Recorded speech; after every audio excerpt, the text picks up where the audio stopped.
Greetings, Ashen, the comic book hunter here for another comic book hunt. Alright, well, today I'm working with a different setup. I don't know if you're going to see it or not, but I had a messed up stream I did a minute ago where literally everything went wrong. But I'm going to go ahead and delete this as soon as I finish that. And so here's what I got to tell you. If you are new to this stream, what I do is I review comics from this past week. In this case, it's going to be from the past 2 weeks because I, with sickness, missed the last comic book day. And so you're going to get a double review this week. Then in the center portion, I talk about miscellaneous things that whatever I feel about mostly. It's sometimes comic related, sometimes not. And then in the third portion, I give you recommendations for upcoming comic books. What do I think is going to be hot? Why do I think you should buy it? That is one of the many things I will tell you. So anyway, let me go ahead and get in on chat here, see what is going on. All right, good. We are all set up. So without further ado, let us get into my reviews. Okay. So the first comic I'm going to be talking to you about is X-Force number 7. Yes. X-Force has just been such an incredible series, and I can't recommend it enough. If you have not been getting this, Benjamin Percy is writing this, and he is. Well, I wasn't familiar with him until X-Force, and just wow, incredible. So this series definitely has a high recommendation from me, and you should definitely go check it out. This issue has to do with Domino, and if you don't know, she was kind of tortured and her abilities haven't been working quite right. They used skin grafts from her body and put them onto assassins. So when the assassins got to Krakoa, they would think it was just Domino. But later they found her and helped repair her body. But the PTSD is still in place, all the terrible experimentation that went on with her. It's pretty crazy stuff. And this issue goes into where did her powers go? Well, it may have actually gone to a certain place or person. So we have to find out what that leads to. But it's been just such an exceptional series so far. And my favorite of the new X-Men, the Dawn of X stuff by far. So that is so amazing. Next, I want to talk to you about... All right, here we go. Spirits of Ghost Rider, Mother of Demons. Wow. This has been a really good series so far, the Ghost Rider series that's been out. And I loved this volume in particular. This is sort of like, I guess, Web of Venom in a way. But I picked up both titles for it, both of the various covers, or at least two of the covers. And wow, just incredible series. It helps you understand a few things. Oh, hold on a second. I am sorry. I'm a little out of practice because I was sick for a little bit there. So first of all, this is the picture I chose from X-Force. Now we are moving on. And yeah, the Mother of Demons has been great so far. Let me go ahead and show you the art from that. And it goes on twofold, really. There is Johnny Blaze, who is assuming the role of the King of Hell. And initially, it's very trepidatiously that he accepts this role, but the comic goes into how hell breaks him down, and it's the place that will either crush you or you will dominate there. So Johnny Blaze took the mantle without looking back because he was tested again and again, and now he feels it's his rightful place, and is very comfortable being king there. So it's a very cool issue to see, Johnny changing and having hell kind of corrupt him, and having Lilith, seeing her evolving into her new form. It's really great storytelling.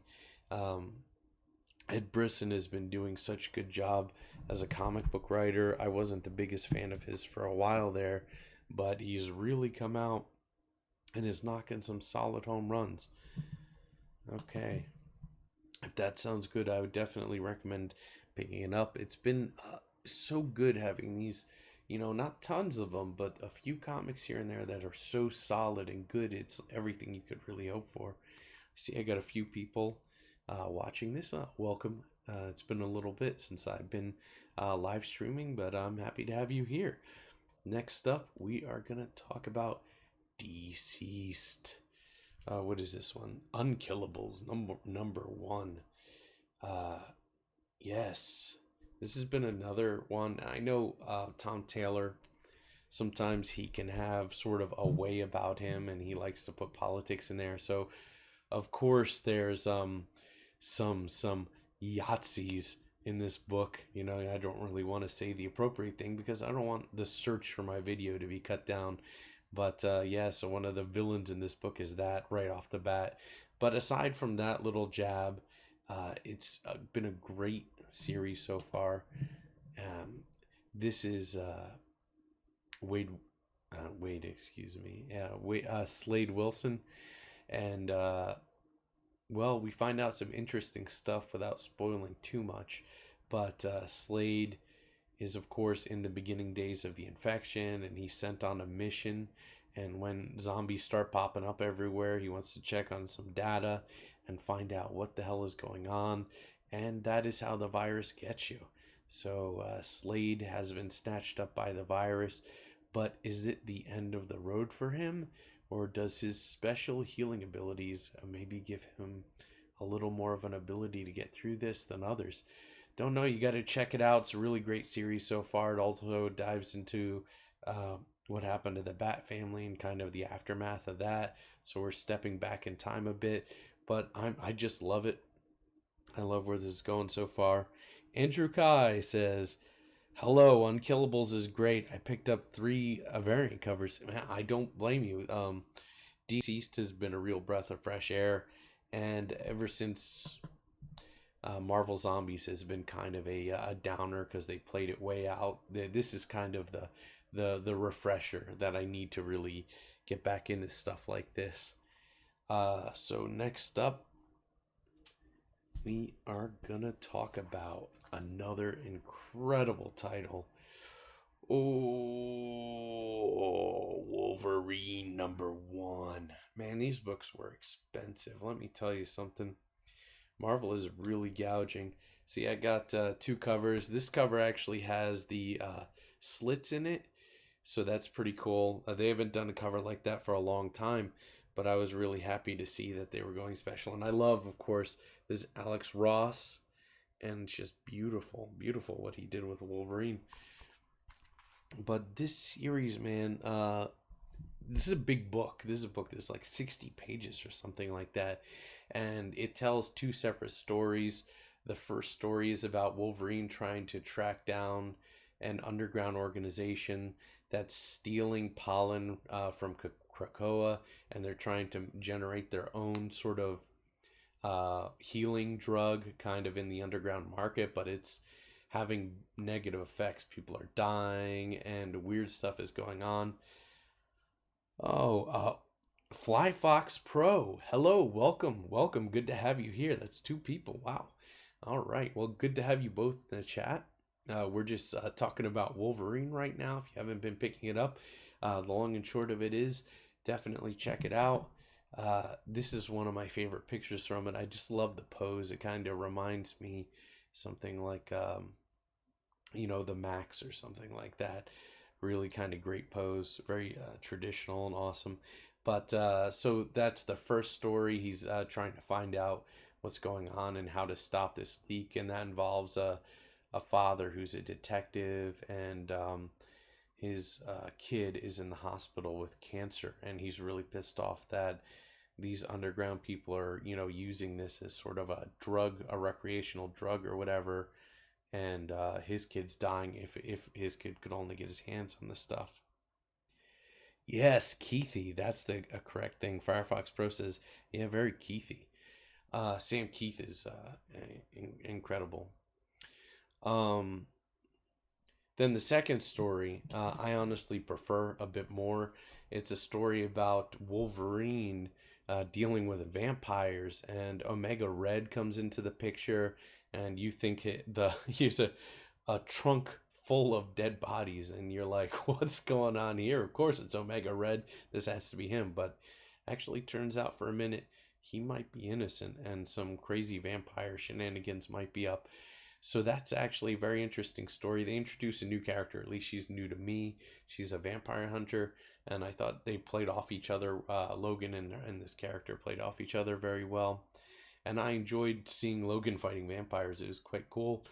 And I'm not going to spoil too much for you, but of course, this is all being orchestrated by a big bad, and I'm very happy personally to see this big bad in play. I really want to see what they're going to be doing with it. All right, well, that is all my recommendations for these past 2 weeks. I haven't read much Solo Wolverine. Where should I start? That is Fly Fox Pro. Well, this latest Wolverine issue is exceptional, and the writer that's on it is the same writer for XForce, and XForce has been astounding, and I've been very happy with this new Wolverine. Nice big fat oversized issue, 2 different stories. It'll give you something you're really looking forward to. So if you want to start at start at something new, be hip with everyone else, go check out this new Wolverine. I absolutely love it and recommend it. So I got all that out of the way, and now we're going to the center portion here. And in the center portion, I'm going to recommend something that I got into the mail. Everglades Angels. This is a good comic book, but you gotta be into horror. I bought this because of Blake Northcott. I heard she was a really good a writer, a comic creator, and stuff like this. And I will have a review coming out for this. But yeah, the creator of Happy Death Day had a hand in writing this. I think Blake Northcott co-wrote it. But this is a fun book. There's a good amount of brutality to this, and if you're into horror, sort of like Scream and darker stories, this is the way to go. Definitely fun. Okay, well, I got one thing besides comic books to share with you. The artwork on that looks really interesting. Yes, it is. It is incredible artwork, and the quality follows through in the book, and there's some really brutal stuff in there too. And that is from an Indiegogo campaign, and you could buy the digital. It's not been distributed yet, but you could buy the digital for 11, or you could buy the book itself, I think, for 30, maybe $30. But yeah, it's still going right now. So if you go check it out, it's Everglade Angels, right there, Everglade Angels. If you're interested in that, I recommend it. But I'm into horror and stuff like that. Speaking of horror, this is something that I've been waiting for a long time. And you guys might be looking at this like, what the hell is this weirdness, right? Man, As the Gods Will is a crazy. I'm going to be doing a review on this eventually, but this movie, go if you get the chance. This just came out on Amazon. I was looking to pick this up, and this movie is absolutely crazy. Let me open it up for you real quick. Got the Blu-ray and DVD mixed in here. Also comes with a digital. This movie is about it's a Japanese film. They do have an English version of it on here. English dub is terrible though. But if you can't stand subtitles, they do have a badly dubbed version of it on here. And so this school is basically captured by some weird event that's happening, and in the in each classroom, the students are put through a game of life and death where they have to face off against things called gods. And right here on the cover is one of the gods. This guy does sort of like a red light green light game with the characters, and he's got a button on his back. So the goal of the game is to press that button before the timer runs out. And but he interacts, and he likes to pick on them and try to break their nerves. And if you are caught moving when he looks at you, your head explodes. And so you just have this mess of children freaking out and their heads popping everywhere. And it's really weird because it's not just like normal blood. Like beads fill up their mouth and come out their eyes and all kinds of stuff. And their head pops and it explodes everywhere. But yeah, it's really crazy. And that's just the first test. And the next, I'm not going to spoil too much, but the second test is the lucky cat, and they're put in an auditorium, and this giant lucky cat pops out, and it has sort of there's a mystery to it to be figured out, and it's eating the people that are wearing mice suits, and it's not going after the people that are not in mice suits. However, you have to be in them in order to achieve certain things. But it's really brutal and kind of wacky, but very, very dark and very heartfelt at parts. So if you get a chance, definitely check it out. This is one of my favorite films from Takashi Miike, legendary director. Did movies like Ichi the Killer, Visitor Q, another excellent example of a film he did. And yeah, go check it out. I think you might be able to stream this on Funimation. I know Funimation's a hot topic. I don't really want to support them, but this movie, I've been waiting like 4 years for it to come out. So I had to get it where I could get it. Okay, so that's it for the little middle portion, and we will go on to recommendations for next week. Uh, we have the next issue. I believe this is number 8 of Batman Curse of the White Knight. And the last issue was insane. If you haven't been picking this series up, you need to pick this up. The ending had me in tears. I'm not even joking. I was crying because of the amount of emotion and impact the end of the last issue had. And I thought that they had gotten everything out of the way because they had revealed some stuff earlier in the issue. But man, the end just pummeled you. It pummeled you into submission. And I was like, I couldn't believe it. So if you love Batman, if you like Batman the Animated Series and want to see some kind of alternate reality stuff that can't happen in current Batman, this will throw you for a loop. I'm telling you. Sean Gordon Murphy, excellent writer, excellent artist. You cannot lose with this Batman series. Okay, XForce coming up. Another XForce book. Like I'd mentioned earlier, I did review XForce this time, but I missed a week, and I was just doing a bit of catching up. So if you haven't been reading XForce, I highly recommend it. And it's the same writer who is doing the new Wolverine. So get those 2 series. I actually canceled getting X-Men because the series was kind of just not really leading anywhere, and I found it being tiring and feeling like, oh, well, I have to pick it up. Well, I didn't have to pick it up, so I stopped. Ghost Rider is number 5 is coming out. This has been a fun run, one of my favorites since the 90s. If you like the darker, more macabre side of Marvel, then you have Ed Brisson writing this series.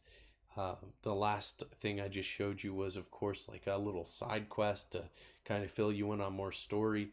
But Ghost Rider number 5, definitely pick this series up. It has been dark. And this guy in the front here, I don't know. I don't want to spoil too much, but this guy in the front is actually, uh, excuse me, not Johnny Blaze, Danny Ketch. Okay. This guy in the front is actually Danny Ketch. He had his abilities stripped away from him as a Ghost Rider, so he is no longer a Ghost Rider. But in order to deal with the conflict that's coming up over who will be King of Hell, he sought power from a different entity and became a spirit of corruption. And I gotta say, the spirit of corruption, the outfit itself doesn't look very good, in my opinion. I don't think it'll be something that grows on me either. I think that I don't know. I hope that they learn how to make it cooler at some point. But I do like the big sword, and I like how it's going to fit into the story and having a whole different spirit element to it, and kind of giving, uh, unique setup to this story. So there's that. Yeah, go check that out if you want to see some Hell War. Ravencroft has been an exceptional series so far. If you know me, you know I love horror, and most of the stuff I'm going to recommend and tell you about is going to be this darker stuff. And because you don't get it very often, so I'm in celebration mode right now. Getting Ghost Rider and Venom and, Ravencroft, all these kind of darker books coming out. Everglade Angels I just picked up. I'm in heaven right now. But Ravencroft has been a great series so far. There was a mini series called Ruins of Ravencroft before, which were 3 one-shots, which was a lie. They were not one-shots, all 3 of them connected. But it led up nicely to this series, and I'm definitely looking forward to seeing what they do with this. I know they're going to be doing a new Werewolf by Night series, so I don't know if this is going to lead into that or not. Currently, we just have J. Jonah Jameson's son being in the institution here with his gem that kind of turns him into a werewolf. But we shall see. It would be a great place to introduce a new Werewolf by Night and see where that leads. Okay, well, that is it. I got 3 people watching, and I appreciate all of you for coming by and sitting here while I yammered on about comics for a little bit. Sorry if my voice is messed up. I have had the flu. I'm still dealing with the ramifications of it, and I haven't really been talking very much. So that's why I missed this past week doing streaming and whatnot. Well, I appreciate you all. Oh, like the rendering. Yeah, I mean, I guess there's probably some rendering on some of those covers. They do use a lot of 3D models and stuff at Marvel. So, excuse me. I guess I'm going to be heading off before I lose steam with my throat here. Well, you all have a great evening. Yes.